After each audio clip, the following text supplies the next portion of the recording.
নমস্কাৰ বন্ধু বান্ধৱীসকল জ্ঞানৰ পৰিধি ইউটিউব চেনেললৈ আপোনালোকক স্বাগতম জনাইছোঁ মই প্ৰণৱ খটিয়ৰা। আজি আমি ইণ্ডিয়ান কনষ্টিটিউশ্যনৰ টপ 20 ইম্পৰ্টেণ্ট কুৱেশ্যনসমূহ লৈ আহিছোঁ, অৰ্থাৎ ভাৰতীয় সংবিধানৰ 20টা অতি গুৰুত্বপূৰ্ণ প্ৰশ্ন। এইবোৰ খুবেই গুৰুত্বপূৰ্ণ। যিসকল বন্ধু বান্ধৱী আমাৰ চেনেলৰ লগত প্ৰথমবাৰৰ বাবে জড়িত হৈছে, অনুগ্ৰহ কৰি আমাৰ চেনেলটো ছাবস্ক্ৰাইব কৰিব, কাৰণ আপোনালোকক আমি একোজন আমাৰ চেনেলৰ সদস্য বুলি গণ্য কৰোঁ। তো সেই হিচাপত আপোনালোকৰ মৰমৰ চেনেল আকোৱালি ল'ব বুলি আশা ৰাখিলোঁ আৰু ছাবস্ক্ৰাইব কৰি লগতে ভিডিঅ'সমূহত লাইক কৰি আমাক উৎসাহ প্ৰদান কৰিব বুলি আশা ৰাখিলোঁ। তো বন্ধু বান্ধৱীসকল দেৰি নকৰাকৈ আজিৰ ভিডিঅ'টো আমি আৰম্ভ কৰোঁ বলক। গ্ৰাম পঞ্চায়ত নিৰ্বাচন কৰাটো কিহৰ ওপৰত নিৰ্ভৰশীল? আৰু আমি সকলোৱে জানো নহয়নে, গাঁও পঞ্চায়ত নিৰ্বাচন তো এইটো ৰাজ্য চৰকাৰৰ ওপৰত নিৰ্ভৰশীল। 2 নম্বৰ প্ৰশ্নলৈ আহিছোঁ আমি, কাৰ ৰাজ্যত ৰাষ্ট্ৰপতিৰ শাসন মানে ৰাজ্যত কাৰ শাসনক বুজায়? আৰু ইয়াৰ উত্তৰটো হৈছে ৰাজ্যিক ৰাজ্যপালৰ শাসনক ৰাজ্যত ৰাষ্ট্ৰপতিৰ শাসন বুলি বুজা যায়। 3টো প্ৰশ্নলৈ আহিছোঁ, কোনটো অনুচ্ছেদৰ অধীনত ৰাষ্ট্ৰপতিয়ে ৰাজ্যসমূহক ৰাষ্ট্ৰপতিৰ শাসন জাপি দিয়ে? আৰু সেই অনুচ্ছেদটো হৈছে ৰাজ্যসমূহত ৰাষ্ট্ৰপতিৰ যিটো শাসন চলে, আৰু সেই অনুচ্ছেদটো হৈছে আমাৰ সংবিধানৰ 356 নং অনুচ্ছেদ। 4টো প্ৰশ্নলৈ আহিছোঁ আমি, ৰাজ্যসভাৰ পদমৰ্মে অধ্যক্ষ কোন? ৰাজ্যসভাৰ অধ্যক্ষ কোন আমি সেইটো জানো যে তেওঁ হৈছে ভাৰতৰ উপৰাষ্ট্ৰপতি, আৰু বৰ্তমান ভাৰতৰ উপৰাষ্ট্ৰপতি কোন? আৰু তেওঁ হ'ল জগদীপ ধনখৰ, মনত ৰাখিব। ইয়াৰ পিছৰ প্ৰশ্নটোলৈ আহিছোঁ 5 নম্বৰ, ভাৰতীয় সংবিধানত কাক অপসাৰণৰ ব্যৱস্থা নাই?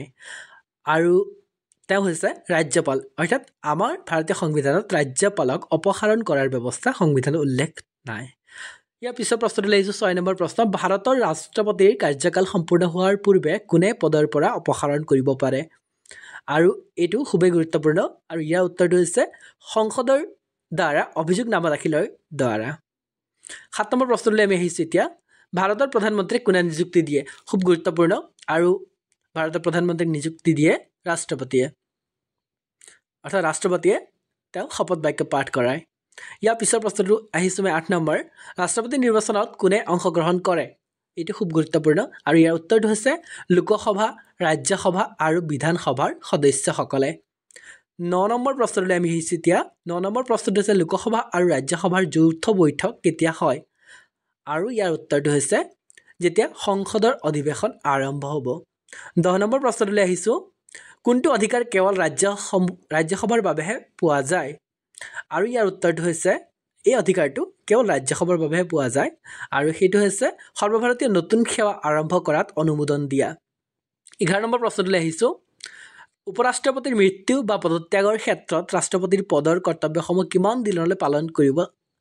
তো এইটো কি হৈছে যে উপৰাষ্ট্ৰপতিৰ মৃত্যু বা তেওঁ পদত্যাগ কৰিলে তো তেওঁৰ শাসনকাল ৰাষ্ট্ৰপতিয়ে চলাব লাগিব, আৰু কিমান দিনলৈকে সেইটো চলাব পাৰে, আৰু ইয়াৰ সময়সীমা হৈছে সৰ্বাধিক 6 মাহলৈকে। মনত ৰাখিব, এইটো খুবেই গুৰুত্বপূৰ্ণ প্ৰশ্ন। 12 নম্বৰ প্ৰশ্নটোলৈ আহিছোঁ আমি এতিয়া, ভাৰতৰ সংবিধান সভাই কেতিয়া মানি লৈছিল? হয়, তো আমাৰ সংবিধান সভাই মানি লৈছিল 26 নৱেম্বৰ 1949। মনত ৰাখিব, এইটো খুবেই গুৰুত্বপূৰ্ণ। বন্ধু বান্ধৱীসকল, ভিডিঅ'টো ভাল লাগিলে লাইক কৰিব আৰু ভিডিঅ'সমূহত কমেণ্ট কৰিব। আপোনালোকে দিয়া প্ৰতিটো কমেণ্টে আমি চাওঁ আৰু তাৰ ৰিপ্লাইটো দিওঁ, আৰু যিমান পাৰে আপোনালোকৰ আন বন্ধুবৰ্গলৈ এই ভিডিঅ'সমূহ শ্বেয়াৰ কৰিব, কাৰণ নলেজ যিমানেই শ্বেয়াৰ কৰা যায় সিমানেই দৃঢ় হৈ পৰে, বিকজ শ্বেয়াৰিং ইজ কেয়াৰিং। আৰু লগতে বন্ধু বান্ধৱীসকল আমাৰ চেনেলটো ছাবস্ক্ৰাইব কৰিব বুলি আশা ৰাখিলোঁ, কাৰণ আপোনালোকক আমি একোজন সদস্য বুলি গণ্য কৰোঁ, আৰু সেই সদস্য আমাৰ চেনেলটো আকোৱালি ল'বই, সেয়া আমাৰ দৃঢ় বিশ্বাস। আপোনালোকৰ মৰমৰ চেনেল জ্ঞানৰ পৰিধিক আকোৱালি ল'ব, সেয়া আমি জানো। তো দেৰি নকৰাকৈ ইয়াৰ পিছৰ কুৱেশ্যনখিনি আলোচনা কৰোঁ বলক। 13 নম্বৰ প্ৰশ্নটো হৈছে, ভাৰতীয় সংবিধানৰ প্ৰস্তাৱনাত কি লিখা আছে? এইটো আমি জানিব লাগিব, খুবেই গুৰুত্বপূৰ্ণ আমাৰ বাবে।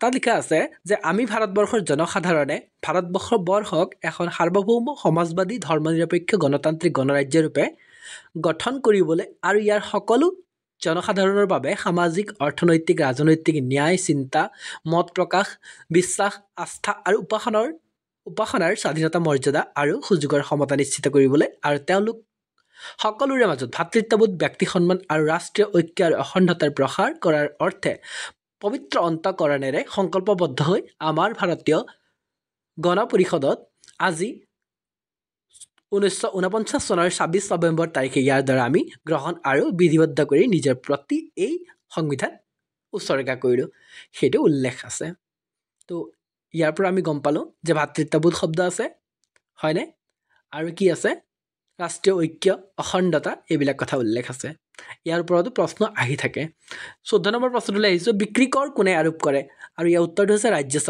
চৰকাৰে বিক্ৰী কৰ আৰোপ কৰে চেলছ টেক্স ভাৰতীয় সশস্ত্ৰ বাহিনীৰ সৰ্বোচ্চ সেনাধ্যক্ষ কোন আৰু তেওঁ হৈছে ৰাষ্ট্ৰপতি হৈছে ভাৰতীয় সশস্ত্ৰ বাহিনীৰ সৰ্বোচ্চ সেনাধ্যক্ষ 16 নম্বৰ প্ৰশ্নটো হৈছে কেন্দ্ৰীয় মন্ত্ৰী পৰিষদ কাৰ ওচৰত দায়বদ্ধ আৰু ইয়াৰ উত্তৰটো হৈছে লোকসভা কেন্দ্ৰীয় মন্ত্ৰী পৰিষদৰ ওচৰত দায়বদ্ধ 17 নম্বৰ প্ৰশ্নটো হৈছে সংবিধানৰ দুয়োখন সদনৰ যৌথ অধিৱেশনৰ সভাপতিত্ব কোনে কৰে আৰু ইয়াৰ উত্তৰটো হৈছে বক্তা অৰ্থাৎ স্পিকাৰে কৰে দুয়োখন সভা মানে লোকসভা আৰু ৰাজ্যসভা উচ্চ সদন বা নিম্ন সদন উচ্চ সদন বুলি কোৱা হয় কাক ৰাজ্যসভাক আৰু নিম্ন সদন বুলি কোৱা হয় লোকসভাক আৰু এই দুখন সদনৰ যৌথ অধিৱেশন যেতিয়া অনুষ্ঠিত কৰা হয় আৰু তাৰ বক্তা কোন থাকে লোকসভাৰ স্পিকাৰ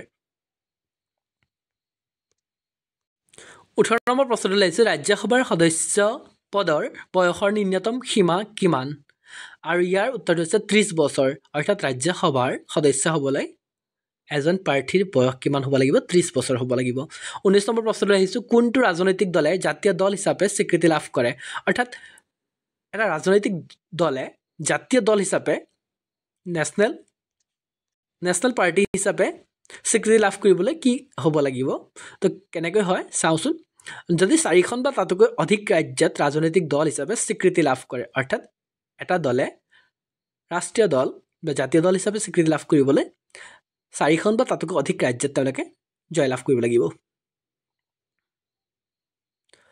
সংবিধানৰ কোনটো অনুচ্ছেদত সংসদক সংবিধান সংশোধনীৰ অধিকাৰ দিয়া হৈছে অৰ্থাৎ সংবিধানৰ কোনটো অনুচ্ছেদত উল্লেখ আছে যে সংসদক সংবিধান সংশোধনৰ যিটো দায়িত্ব দিয়া আছে সেই কথাটো উল্লেখ আছে আৰু ইয়াৰ আৰ্টিকেলটো হৈছে অনুচ্ছেদ 368 মনত ৰাখিব এইটো খুবেই গুৰুত্বপূৰ্ণ সংবিধান সংশোধনৰ ওপৰত জড়িত আৰু 368 নং অনুচ্ছেদ উল্লেখ আছে যে সংবিধানখন সংশোধন কৰিব পাৰে তো ভিডিঅ'টো সম্পূৰ্ণকৈ চোৱাৰ বাবে মোৰ মৰমৰ সমূহ বন্ধু বান্ধৱীলৈ অশেষ ধন্যবাদ জ্ঞাপন কৰিলোঁ আৰু লগতে আপোনালোকে আমাৰ মৰমৰ চেনেলটো জ্ঞানৰ পৰিধিক আঁকোৱালি ল'ব বুলি আশা ৰাখিলোঁ সাবস্ক্ৰাইব কৰি আৰু যিমান পাৰে এই ভিডিঅ'সমূহ আপোনালোকৰ আন বন্ধুবৰ্গলৈ শ্বেয়াৰ কৰিব কাৰণ নলেজ যিমানেই শ্বেয়াৰ কৰা যায় সিমানেই দৃঢ় হৈ পৰে because sharing is caring thank you ভালে থাকক তাৰে আশা কৰিলোঁ ধন্যবাদ